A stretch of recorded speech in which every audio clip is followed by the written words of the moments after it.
33は、壊れる未来の解説と考察まとめ。ボルト、トゥーブルーボルテックス。33は掲載の V ジャンプ6月特大号が、2026年4月21日に発売された。前回32は、悪魔と踊れでは、人真珠、マムシを駆除する作戦の模様が引き続き描かれた。本作戦はこれまで、鹿丸指揮のもと、ボルトを中心とするこのメンバーで進められた。メンバーは、ボルトを信じられるもので構成されている。対するマムシはエイダを捕食する目的で木の葉の里に侵入した。ボルトたち駆除班は際限なく分裂するマムシを相手に一時は善戦したものの、予期せぬアクシデントに見舞われた。コブが行っていた取り調べの番が鹿丸に回ったことで、作戦中断を余儀なくされた。以前からコブはボルトの内通者を探る中で、特に鹿丸を疑っていた。鹿丸が作戦続行の必要性を主張するも、コブは取り調べを強行。そこで、風の国の外れにいる孤児が秘策に出る。神殿人の術を使い、作戦メンバーの通信手段となっている猪孤児は彼に、神天神の術を使うよう促し、コブを乗っ取るという手に出た。他で屋敷の屋上に出されてマムシに襲われることとなるコブだったが、現れたボルトが救出したことで事なきを得た。コブはマムシの恐ろしさを思い知ったことで、取り調べを中断するほかなかった。作戦が再開するも、この間にマムシは200体以上に増加。幸いなことに、マムシには敵意がない。刺激しない限り、レイダー以外の人間を襲うことはなかった。とはいえ、マムシは分裂する能力によって知能を著しく下げており、オート化する個体が現れ始めていた。木の葉としてはこのままでは埒が明かないだけでなく、一般市民に被害が及ぶ危険性もある。指揮に戻った鹿丸は状況を把握し、最終手段としてエイダをおとりにすることを決断。欲望に忠実なマムシをエイダの元へ誘導し、全ての個体を集中させた。駆除班は、デイモンと共に総攻撃を開始。鹿丸はサラダの同術、大昼目を使って、残り50体になったマムシを仕留めきる狙いだった。しかし、大昼目は不発となる。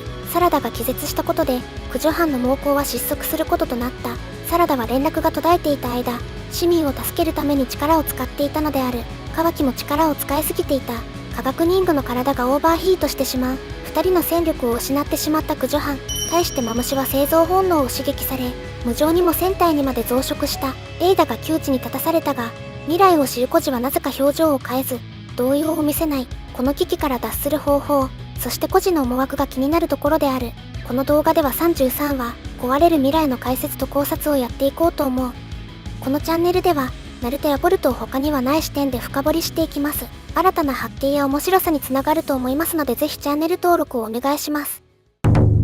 33話は木の葉とエイダの窮地から状況が一変する。イノジンの気づきと捨て身の行動によって大逆転が始まる衝撃の回となった。サラダとカワキが戦闘不能となり、2人の心配をする駆除班たち。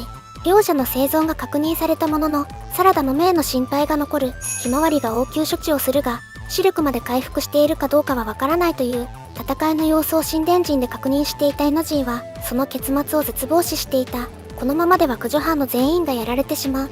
イノジンは孤児の真実、実法を最後の頼みとしていたが、この術には制限があった。実法は未来のあらゆる可能性を見ることができる能力ではあるが、いつでも自由に未来を見ることができるわけではなかった。孤児は不定期に更新される未来の情報を記憶して伝えていたということになる。また、未来を知るということは、未来を壊すということを意味する。孤児が未来の情報を伝えたその瞬間から、現実は見たどの未来とも異なる展開となる。孤児は、マムシの襲来とコブの取り調べの時期が重なってしまったのは、神殿人の伝授に起因していると考えていた。そこでイノジンは、自身が神殿人を習得したことの意味を探った。戦況の悪さから一時はその不毛さを痛感したが、直後にある可能性に気づく。イノジンの意志を察した孤児、逆口寄せの術を使用し、イノジンを戦場に転送した。戦場では少しでも考える時間を稼ぐため、エイダがマムシから逃げていた。彼女のそばで戦っていたデイモンにも疲れの色が見え始めている。そこに現れたイノジン、鹿台に影縛りの術を使うように頼み、一体のマムシを拘束する。マムシはあまりに増えすぎたがために、極限まで知能を低下させていた。普段は成功させるためにいくつかの工夫が要される影縛りの術も、増えすぎたマムシには容易に決まる。そしてイノジンは拘束したマムシの精神を、神天神の術で乗っ取った。拘束したマムシのみがイノジンの制御下に置かれるかと思いきや、全員の動きが止まった。アマドは前回32話でマムシの意識について、分裂したマムシには個別の意識の他に、単一の共通意識があると分析していた。イノジンはアマドのこの発言をヒントに、マムシの共通意識に侵入したのである。彼が神殿獣を習得したからこそ得られた情報である。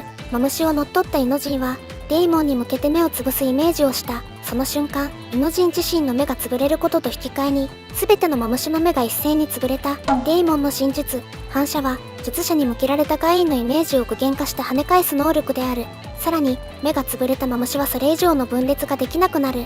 イノジンの勇気ある行動によって、誰の犠牲も払わずにマムシを倒しきることに成功したのだった。ボルトはマムシから現れた一つのトテ玉を手にし、10尾の拠点へと向かおうとしていた。この拠点には木にされたバグが眠っている。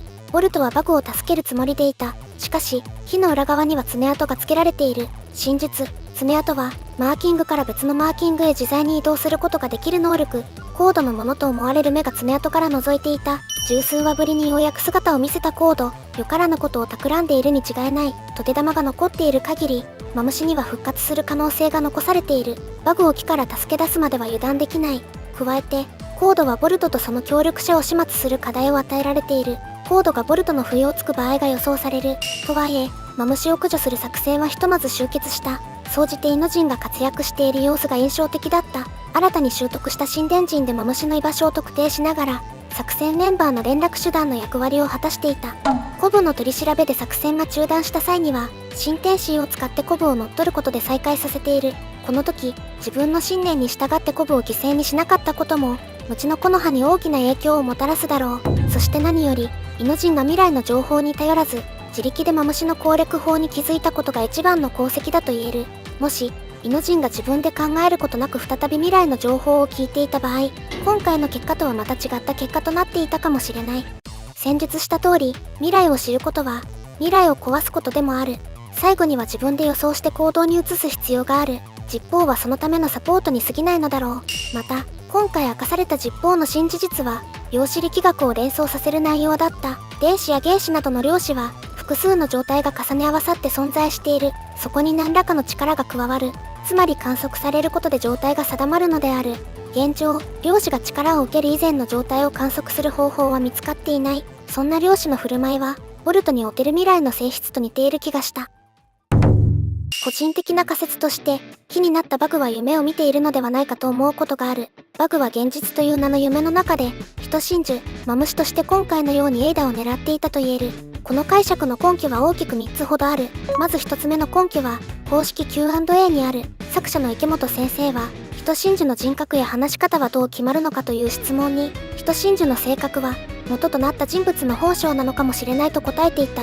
この回答からおそらく、人真珠の性格は、原型となった人物の無意識にある人格が表に出たものであると考えられる。ここでいう無意識とは、人間の意識よりも深層にある思考、感情、行動の基盤となる領域を言う。現実世界でも、夢は人の無意識にある新たな一面を分析するために使われている。マムシの性格は、バグがこれまで抑圧してきた別の一面である可能性が高い。マムシを通じてバグの新たな一面や、秘めていた思考を分析できるということになる。また、深層心理の解明を目指す分析心理学では、夢のイメージや象徴を生み出す源となる存在を、原型と呼んでいる。ボルトなどが人真珠の元となった人物のことを原型と呼んでいることから、人真珠と夢には関連があると考えられる。二つ目の根拠は、人真珠の本能にある。人真珠の本能というと、これまで作中で様々なものが言及されてきた。マムシにおいては、エイダを捕食したいという欲望があり、前回32話では、トラウマを想起させる本能の存在が明らかとなった。この2つの本能は、夢との関連性が高い。心理学者のフロイトによると、夢は欲望の充足のためにあるが、過去のトラウマが現れることもあるという。まさにマムシは、夢の性質を体現するかのような本能をしている。最後に3つ目の根拠は、ナルトで登場した大現術、無限つく読みとの類似性にある。無限つく読みは、すべての生命を幻に誘い、コントロールする効果を持つ。この術にかかった者は、真珠の伸ばした枝に吊るされて動けなくなる。内浜ダラはこの現実を利用し、人類に理想の夢を永久的に見せ続けようとした。過去にこちらの動画で紹介しているが、人間が爪垢に噛まれて木になることと、無限つく読みにかかって真珠に捕まることはかなり近い関係にある。捕まった者は目の模様を輪廻眼に変え、それぞれの願いを叶えようとする。また、バグがマムシを通じて夢を見ているという仮説は、チャクラの観点からも考えられる。人真珠は原型のチャクラをコピーして存在していることが分かっているが、このチャクラが原型の目としての役割を果たしている可能性がある。その一例として、内配たちによって封印されていたオロチマルは、みたらしあんこに刻んだ呪印から世界を見ていた。呪印はオロチマルのチャクラを流し込んだものであるだけでなく、チャクラは分裂した意識だとされる。このことから、原型もまたチャクラや人心智を通じて世界を見ているという可能性がある。以上の3つの根拠から、バグがマムシになった夢を見ている可能性は十分にある。我々も含め、自分たちの見ている世界が夢であると気づくことは難しい。さらに言えば、夢の中で自分という存在を疑うことも困難を極める。ただ個人的には、今後これらの困難を自力で乗り越える人信者が現れる予感がしている。言い換えると、原型となった人物の中で、明晰夢を見始める者が現れる。真術、全能による記憶の開閉を疑えるほどの高い洞察力があれば、十分可能かもしれない。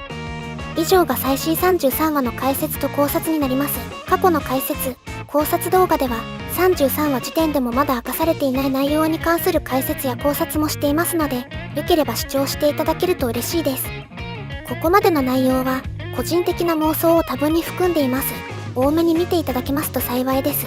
今回の動画に関する感想や意見がありましたら、コメントで教えていただけると嬉しいです。もしこの動画が面白いと思ったら、高評価とチャンネル登録をお願いします。ご視聴ありがとうございました。